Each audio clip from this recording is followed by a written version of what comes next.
Former President Donald Trump's grip on the Republican Party is still strong. The Conservative Political Action Conference, known as CPAC, released results from its annual straw poll Sunday.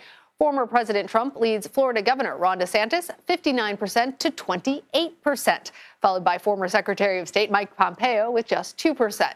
The former president's lead is up 4 points from last year's poll. The former president took center stage at the conference Saturday night. He again praised Russian President Vladimir Putin while placing Russia's unprovoked invasion of Ukraine on President Biden. He called Ukrainian President Volodymyr Zelensky a, quote, great man. Former President Trump also criticized President Biden for high inflation rates and gas prices. The former president's speech follows the controversy of Republicans Marjorie Taylor Greene and Paul Gosar, who over the weekend attended a conference organized by a white supremacist.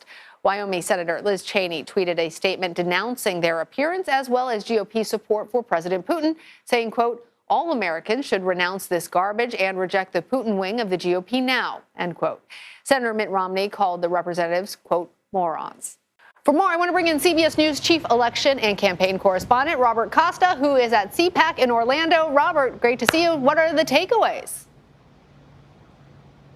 This is still President Trump's party. The former president did win the straw poll, outpacing Florida Governor Ron DeSantis. And you see from a lot of activists on the ground here a clamor for him to run again for president in 2024. He did not distance himself in any way from his previous comments about the Russian president, Vladimir Putin. He called Putin smart in his speech on Saturday night. And he said that it's all about President Biden, blaming the current president for how this is all unfolding on the ground in Ukraine.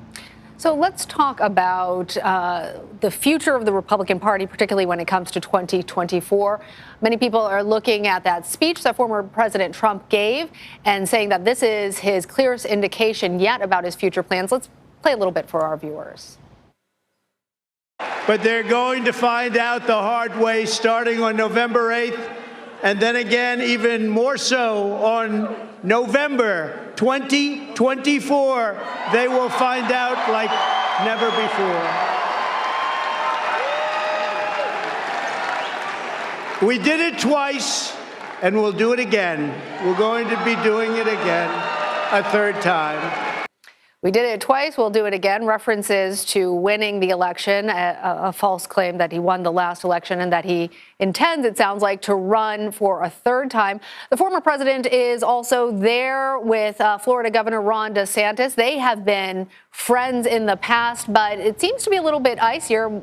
We saw in that straw poll that he's second to the former president in terms of Republican preference. Did you see these two men interacting at all?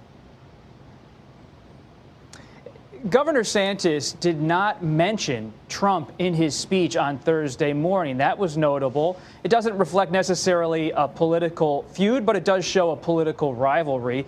And what's happening here at CPAC is something that's happening across the Republican Party.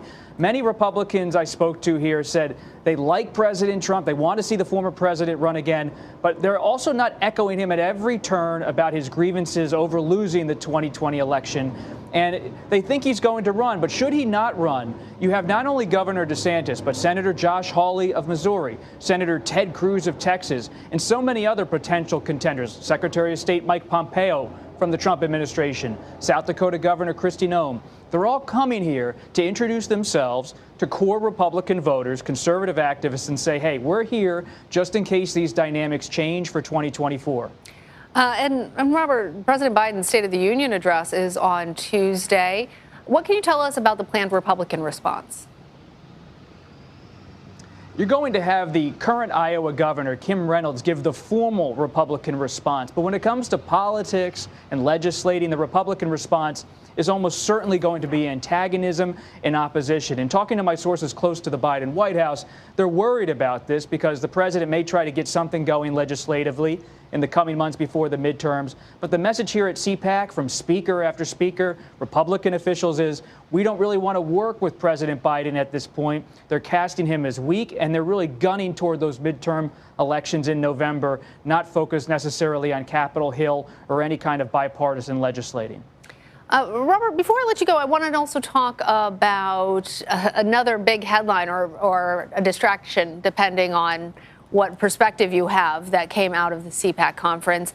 On Saturday, the chairwoman of the Republican Party, Ronna McDaniel, issued a statement on behalf of the party in rebuke to those lawmakers who attended a white supremacist conference, saying, quote, "White supremacy, neo-Nazism, hate speech, and bigotry are disgusting and do not have a home in the Republican Party." I saw you there on the floor of CPAC trying to get that response from her earlier. We also saw you trying to get a response from Congresswoman Taylor Greene. Tell us just really quickly what happened there and how are those dynamics playing out? Well, I did get a kind of response from the Republican chairwoman. She told me hours after a sitting member of Congress spoke at a white nationalist rally, she hadn't heard about it. And then she walked away, later issued that formal statement. And when I asked Congresswoman Taylor Greene about her appearance at this white nationalist rally, she said she wasn't really familiar with the group.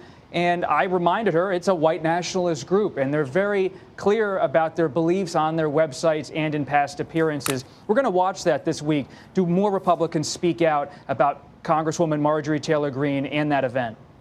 All right. Robert Costa, thank you. Thank you.